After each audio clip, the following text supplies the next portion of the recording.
एक बात कान खोलकर सुन लो। माँ के जो अरमान होते हैं, माँ के जो जज्बात होते हैं, माँ के जो ख्वाहिशात होते हैं, उनको समझना। हेलो गाइज, तो कैसे आप लोग? उम्मीद है कि आप सब ठीक होंगे। तो गाइज, आज मैं उस औरत के बारे में बात करने वाला हूँ जो एक औरत हमारे लिए अपनी पूरी ज़िंदगी वक्फ कर देती है और वो अपनी ख्वाहिशात को बयां नहीं कर सकती है कि हमारे भी कुछ अरमान हैं, हमारी ज़िंदगी में कुछ पल हैं जो मैं उस पल को जीना चाहती हूँ। तो स्वागत है आप सभी का हमारे YouTube चैनल वहीद ब्लॉग में। तो चलते हैं, आज की वीडियो शुरू करते हैं। एक औरत जो अपनी जवानी की उम्र तुमको जवान करने में नष्ट कर देती है, जिसकी 50 से 70 साल की उम्र मायका और ससुराल के बीच में गुजरती है, जिसने शहर के नाम पर चीनी इमारत को नहीं देखा और मशहूर होटल जैसे जगहों का पर खाना का जायका नहीं लिया, जिसको 50 से 70 साल की उम्र में यह मालूम नहीं हुआ ठंडी और गर्मी के मौसम में कौन सा शहर, कौन सा जगह सबसे अच्छा होता है, उसका भी उसने लुत्फ नहीं लिया। उसने देखा ही नहीं कि आखिर में हमारी ज़िंदगी क्या है। वो औरत सिर्फ मायका से लेकर और ससुराल तक के उस चार दीवारी में किचन के अपनी ज़िंदगी गुजार देती है, बस हमारी ख्वाहिशों को और हमारी ज़रूरतों को पूरा करने के लिए, हमें पालने के लिए, हमें पोसने के लिए, हमें बड़ा करने में उसने अपनी पूरी ज़िंदगी वक्फ कर देती है। मायका व ससुराल में किचन के दीवारों के बीच एक औरत बचपन से लेकर जिम्मेदारी निभाते निभाते बूढ़ी हो गई। कभी हमने अपने माँ के जज्बात को समझा नहीं, उसके अरमानों को समझा नहीं, उसके ख्वाहिशात को समझा नहीं। जब बेरोजगार थे हम, तब यही माएँ दोनों हाथ फैलाकर रब की बारगाह में दुआ करती थी कि हमारा बेटा किसी काबिल हो जाए, हमारा बेटा किसी लायक हो जाए, हमारा बेटा किसी अच्छे पद पर हो जाए। और जब हम उनकी बदौलत और उनकी दुआओं के बदौलत हम किसी मुकाम को हासिल कर लेते हैं और उस मुकाम को पा लेते हैं, तब हम ही कहीं पर जाने के लिए प्लान करते हैं अपने दोस्तों के साथ में, और उसके बाद में हमारी वही माँ ज़रूरतों की चीज़ों को एक बैग में रख कर उसके बाद में फिर वो मुझसे कहती है कि बेटा, इसमें सारे सामान हमने रख दिए हैं, अब तू यहाँ से जा सकता है। लेकिन उस बेटे को ये ख्याल आना चाहिए कि आखिर जिसने हमारे लिए अपनी पूरी ज़िंदगी अब दांव पर लगा दी, अपनी ख्वाहिशात को जाहिर नहीं किया, आज हम जब किसी काबिल हो गए तो हम अपने दोस्तों के साथ में जा रहे हैं, पिकनिक पे जा रहे हैं, टूर पे जा रहे हैं, अपने ज़िंदगी की वो हसीन पल गुजारने के लिए। आखिर में माँ का भी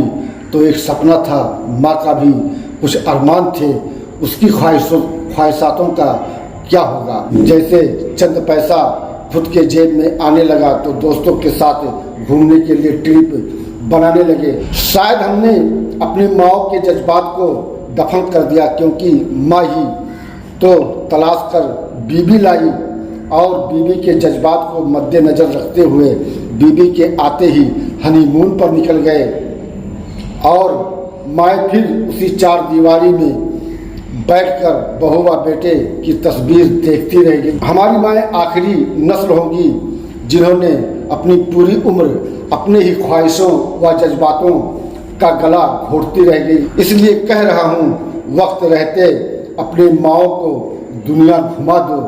माएँ भी उस चार दीवारी से बाहर निकलें और दुनिया देखें। माँ के जो अरमान हैं, माँ के जो सपने हैं, माँ के जो ख्वाहिशात हैं, उन ख्वाहिशात को हमारा फ़र्ज है कि हम अपने दोस्तों के साथ न जाकर हम अपनी माँओं को लेकर और अपने बच्चों को लेकर और अपनी वाइफ को लेकर एक साथ कहीं पर निकलें, जिससे हमारे माँ का भी मन बहल जाए, दिल सुकून हो जाए कि हमने भी अपने बेटे के राज में, बेटे की कामयाबी पर हमने भी दुनिया देखी है।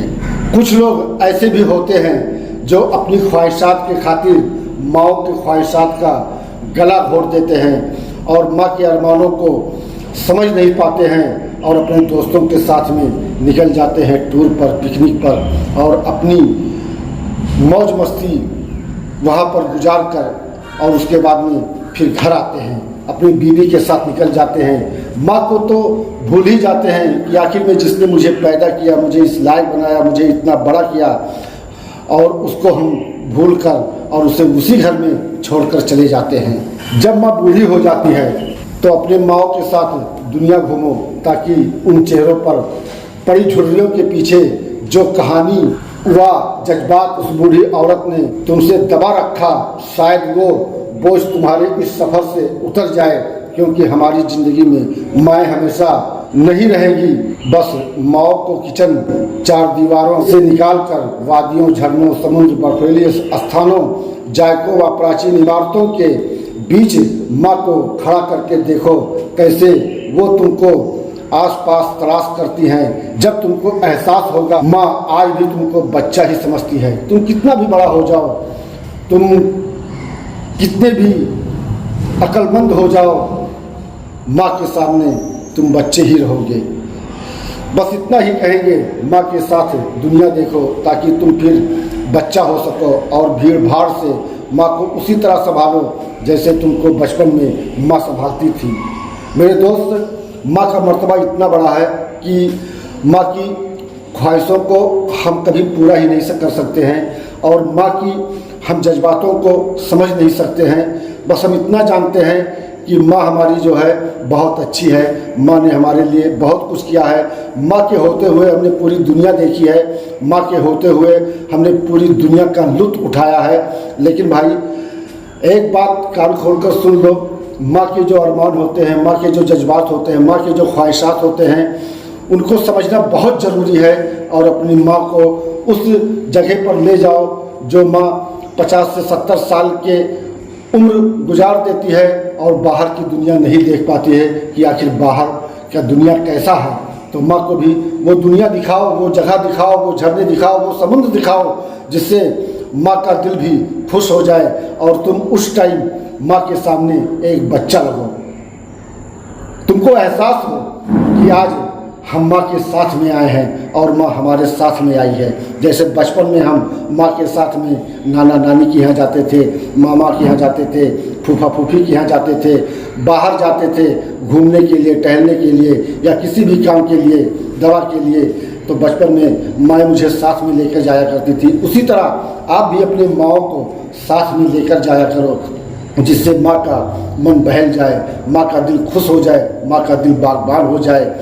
तो ये हमारा मकसद था आज कि इस पर हम चर्चा करें और हम आपको बताएं। जबकि ये पोस्ट एक सोशल मीडिया पर था और हमारे दोस्त ने लिखा था, तो हमको बहुत अच्छा लगा, इतना अच्छा लगा कि मैंने सोचा कि हम आप लोगों को इस पोस्ट को और इस पोस्ट के बारे में थोड़ी सी जानकारी दें, क्योंकि आजकल लोग पोस्ट को पढ़ना नहीं चाहते हैं, सुनना ज़्यादा पसंद करते हैं। इसीलिए हमने इस पोस्ट को पढ़कर और इसके जो आंसर हैं उस आंसर को मैं आप सबके सामने पेश कर दिया हूँ। तो भाई, माँ का ख्याल ज़रूर रखना।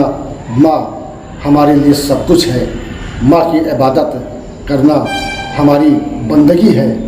अगर हमने माँ के लिए कुछ नहीं किया तो हमने किसी के लिए कुछ नहीं किया। चाहे जितनी भी दौलत हम कमा लें, चाहे जितना भी पैसा हमारे पास आ जाए, अगर माँ नहीं खुश है तो हमारी दौलत बेकार है, किसी काम की नहीं है।